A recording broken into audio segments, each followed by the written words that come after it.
কালো জাদুর কারণে আমার সংসারটা শেষ হয়ে গেল। ভালোবেসে আমি আর নাহিদ বিয়ে করেছিলাম। আমাদের সম্পর্কটা আমাদের দুই পরিবার মেনে নেয়নি, যার কারণে আমরা একাই বিয়ে করি। আর আমি যখন ইন্টারমিডিয়েট পরীক্ষা শেষ করি তারপরে আমাদের বিয়ে হয়। আর তখন নাহিদ ডিপ্লোমা করতেছিল। আর নাহিদের ভালো কোনো সার্টিফিকেট ছিল না বিধায় তার কোনো ভালো বেতনেও চাকরি হচ্ছিল না। তারপর সে তার এক বন্ধুর মাধ্যমে 10,000 টাকা বেতনের একটা চাকরি পায়। আমাদের যদিও চলতে অনেক কষ্ট হতো, তবু আমরা অনেক সুখে ছিলাম। আমাদের মধ্যে কখনো কোনো কিছু নিয়ে ঝামেলা হয়নি। এভাবে দেখতে দেখতে 1 বছর কেটে যায়। আমাদের দুই পরিবার আমাদেরকে মেনে নেয়। তারপর হঠাৎ একদিন আমার শাশুড়ি ফোন দিয়ে জানায় আমাকে নিয়ে যেন দ্রুত বাড়িতে যায়। তারপর আমরা আমার শ্বশুর বাড়িতে যাই। ওইখানে যাওয়ার পরে 4-5 দিন থাকি। যখন ঢাকায় ব্যাক করবো তখন আমার শাশুড়ি বলে যে এইভাবে বাড়ির নতুন বউ যদি চলে যায় মানুষ খারাপ বলবে, আমাকে যেন কিছুদিনের জন্য গ্রামে রাখা হয়।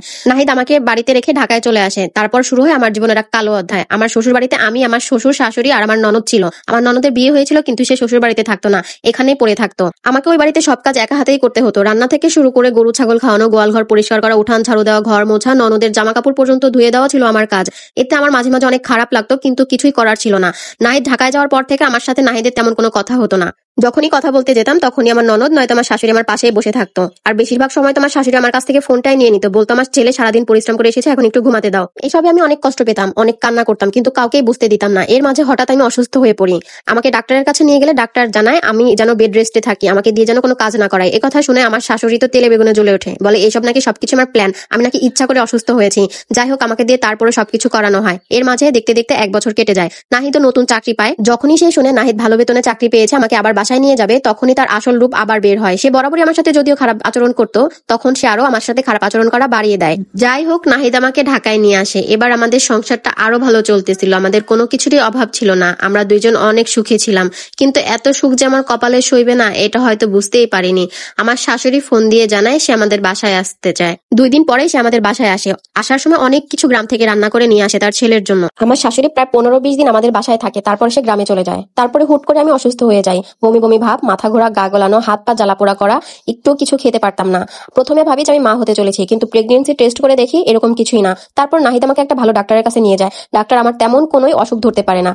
তারপর হঠাৎ একদিন সন্ধ্যাবেলা আমি ওয়াশরুম থেকে বের হওয়ার সময় জোরে চিৎকার দিয়ে সেন্সলেস হয়ে মাটিতে পড়ে যাই। নাহিদ আমাকে রুমে নিয়ে এসে মাথায় পানি দিলে আমার যখন জ্ঞান ফিরে, নাহিদ আমাকে জিজ্ঞেস করে আমার কি হয়েছিল, কিন্তু আমি কিছুই বলতে পারি না। তারপর নাহিদ আমাকে জানায় কিছুদিন আগেই রাতের বেলা রাত 3টা বাজে, তখন নাকি আমি ঘুম ভেঙে রান্নাঘরে রাখা ময়লার ঝুড়ি থেকে ময়লা উঠিয়ে 2 হাত দিয়ে খাচ্ছিলাম। এটা শুনে আমি আরো বেশি ভয় পেয়ে যাই।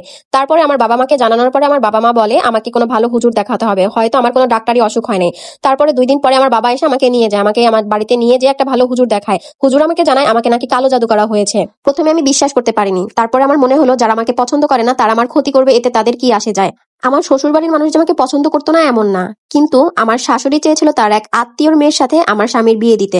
সেই মেয়ের বাবার অনেক সয় সম্পত্তি ছিল, আর মেয়েরও কোনো ভাই বোন ছিল না। আমার শাশুড়ি ভেবেছিল আমার স্বামীকে যদি সেই মেয়ের সাথে বিয়ে দেওয়া যায় তবে সব সম্পত্তি তার নামে হয়ে যাবে, কিন্তু যেটা আমার জন্য হয়নি। এই কারণেই হয়তো বা আমার এত বড় ক্ষতি করে দিয়েছে। এরপরে আমি আরো কিছু পরিবর্তন দেখতে পাই। আমার স্বামী আমার সাথে 2 দিন হলো কথা বলে না।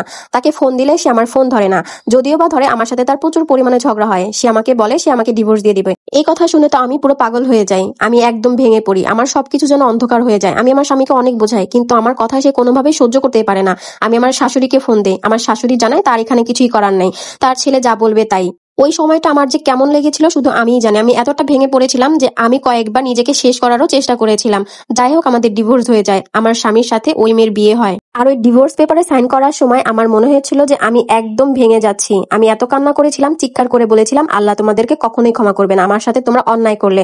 আল্লাহ হয়তো সেদিন ঠিক আমার কান্না শুনেছিল, আমার কথা আল্লাহ অব্দি পৌঁছেছিল। আমার ডিভোর্সের 6 মাস পরে জানতে পারি আমার ননদেরও ডিভোর্স হয়ে গিয়েছে। আর আমার স্বামী আমার শাশুড়ির পছন্দ করা যে মেয়েকে বিয়ে করেছিল সেই মেয়ে বিয়ের 1 মাস পরেই তাকে নিয়ে আলাদা হয়ে যায়। আমার শ্বশুর শাশুড়িকে এখন আর দেখে না, কোনো খোঁজ খবরও নেয় না। আমার শাশুড়ি এখন অনেক কান্না করে। যাই হোক, আমার চাচারা লন্ডন থাকে, আমার পরিবার আমাকে সেখানে পাঠিয়ে দিয়েছে। এখন আমি এখানেই থাকি, আমি এখানে একটা ভালো কোম্পানিতে চাকরি করি।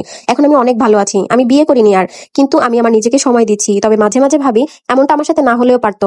একটা নারীর জীবন কিভাবে আরেকটা নারী ক্ষতি করতে পারে সেটা মাত্র নিজের সাথে না হলে কখনোই বুঝতে পারতাম না। উনি তো একজন মা ছিলেন, কিভাবে মা হয়ে একটা মেয়ের জীবন নষ্ট করতে পারলেন। তবে মাঝে মাঝে ভেতরটা হাহাকার করে ওঠে। যে মানুষটাকে একসময় এত ভালোবেসেছি, এত যত্ন করেছি, যে মানুষটার জন্য জীবনের সবকিছু বিসর্জন দিয়ে দিয়েছিলাম, সেই মানুষটাকে আজ আমি দেখি না, আজ ছুঁয়ে দেখতে পারি না, আজ সে অন্য কারো। যাই হোক, সবাই আমার জন্য দোয়া করবেন, আমি যেন ভালো থাকি, আমি যেন আমার জীবনটাকে সুন্দরভাবে সাজাতে পারি। আর এই স্টোরিটা একটা আপুর জীবন থেকে নেওয়া। সত্যি আপুকে সান্ত্বনা দেওয়ার মতো তেমন কোনো ভাষা খুঁজে পাচ্ছি না, তবে আপুর জন্য অনেক অনেক দোয়া। আল্লাহ তোমাকে অনেক ভালো রাখুক। আর এখনো আমাদের সমাজে এমন অনেক বাবা মা আছেন, অনেক শ্বশুর শাশুড়ি আছেন, যারা সন্তানের অতিরিক্ত ভালো চাইতে যে সন্তানের জীবনটাকে নষ্ট করে দেন। মনে রাখবেন, অন্যের ক্ষতি করে নিজে কখনোই সফল হওয়া যায় না। আপনি কারো সুখ কেড়ে নিলে আপনার সুখও একদিন অন্য কেউ কেড়ে নেবে। এটা মাথায় রাখবেন। আল্লাহ ছাড় দেন কিন্তু কখনো ছেড়ে দেন না।